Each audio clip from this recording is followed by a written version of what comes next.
Bayangkan satu malam, laut yang biasanya sibuk tiba-tiba sunyi. Kapal-kapal minyak berhenti bergerak, radar kosong. Dan dunia perlahan-lahan mula panik. Semua ini boleh bermula dari satu tempat kecil Selat Hormuz.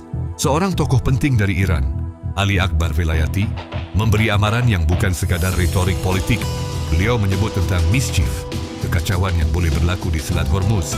Tetapi yang lebih menakutkan, kesannya mungkin tidak berhenti di situ. Kerana jika Hormuz terganggu, satu lagi laluan penting boleh turut terjejas, Selat Melaka. Ramai orang anggap Selat Melaka hanya laluan biasa di antara Malaysia dan Indonesia. Tapi realitinya jauh lebih besar. Ini adalah salah satu nadi utama ekonomi dunia. Setiap hari, kira-kira 30% daripada perdagangan maritim global melalui selat ini. Bayangkan, hampir 1/3 perdagangan dunia melalui laluan yang sempit. Di titik paling sempit, lebarnya hanya sekitar 2,8 km. Itu sahaja kalau berlaku satu insiden besar, pelanggaran kapal, sekatan, atau konflik ketenteraan. Seluruh laluan ini boleh lumpuh. Dan jika itu berlaku, dunia tidak bersedia.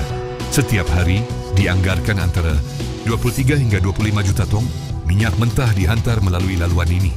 Itu bersamaan hampir 30% daripada perdagangan minyak laut global. Negara-negara besar seperti China, Jepun, dan Korea Selatan sangat bergantung kepada laluan ini untuk bekalan tenaga mereka. China sahaja menerima hampir 80% import minyak mentahnya melalui Selat Melaka. Kilang akan berhenti, harga minyak melonjak, ekonomi dunia mula goyah. Semua ini bukan teori. Ia berkait rapat dengan ketegangan yang sedang meningkat antara Iran dan Amerika. Syarikat pada April 2026. Konflik di sekitar Selat Hormuz bukan perkara baru. Ia sudah lama menjadi titik panas geopolitik dunia. Tetapi kali ini, nada amaran semakin serius. Velayati memberi bayangan bahawa jika berlaku gangguan di Hormuz, ia boleh mencetuskan chain reaction, kesan berantai ke laluan strategik lain. Dan Selat Melaka adalah antara yang paling terdedah. Kenapa? Kerana dunia moden terlalu bergantung kepada laluan laut yang sempit. Satu gangguan kecil boleh memberi kesan besar. Sejarah sudah membuktikan bagaimana laluan sempit boleh menjadi titik kelemahan global.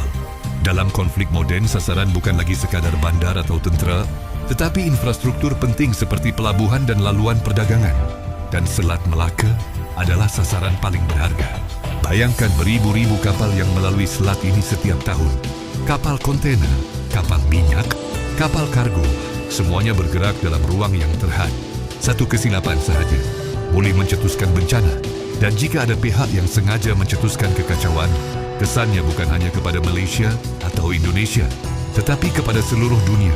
Ini bukan sekadar cerita politik, ini adalah tentang bagaimana satu percikan kecil di Timur Tengah boleh mencetuskan gelombang krisis hingga ke Asia Tenggara. Sekarang bayangkan situasi paling buruk. Selat Hormuz terganggu, kapal minyak tidak dapat keluar dari Teluk Parsi. Bekalan tenaga global mula tersekat. Dalam masa yang sama, Selat Melaka pula mengalami tekanan luar biasa. Kapal-kapal mula beratur panjang, laluan menjadi sesak, risiko kemalangan meningkat. Dan dalam kekacauan itu, cukup satu insiden kecil untuk melumpuhkan keseluruhan sistem. Inilah yang dimaksudkan dengan chain reaction. Apabila satu laluan runtuh, tekanan akan berpindah ke laluan lain. Tetapi masalahnya, Selat Melaka bukan direka untuk menampung beban tambahan dalam situasi krisis global. Ia sudah sibuk dalam keadaan normal. Lebih 9,5 kapal melalui selat ini setiap tahun. Itu bermakna hampir setiap beberapa minit ada kapal besar melintasi kawasan sempit ini. Dalam keadaan tegang, setiap pergerakan menjadi berisiko. Dan jika berlaku sekatan, sabotaj atau konflik ketenteraan, Selat Melaka boleh menjadi titik krisis baru dunia. Negara-negara Asia Timur akan menjadi antara yang paling terkesan.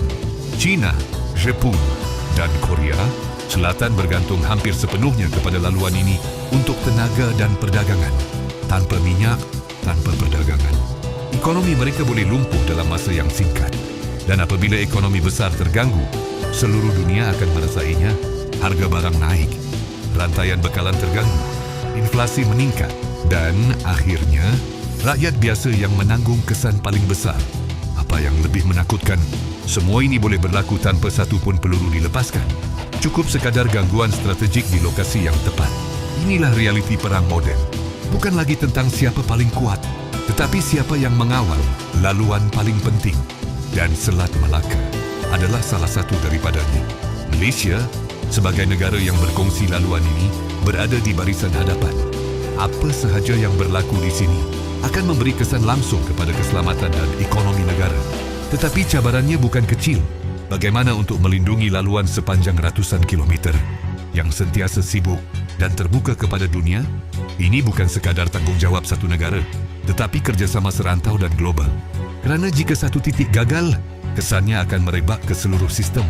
Amaran dari Velayati mungkin kedengaran seperti politik biasa, tetapi dalam dunia yang saling bergantung ini, kadang-kadang satu kenyataan kecil adalah bayangan kepada sesuatu yang lebih besar. Dan sekarang dunia sedang memerhati. Adakah ini hanya amaran kosong atau permulaan kepada krisis yang lebih besar?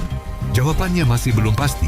Tetapi satu perkara jelas, jika Selat Melaka terganggu, dunia tidak akan sama lagi.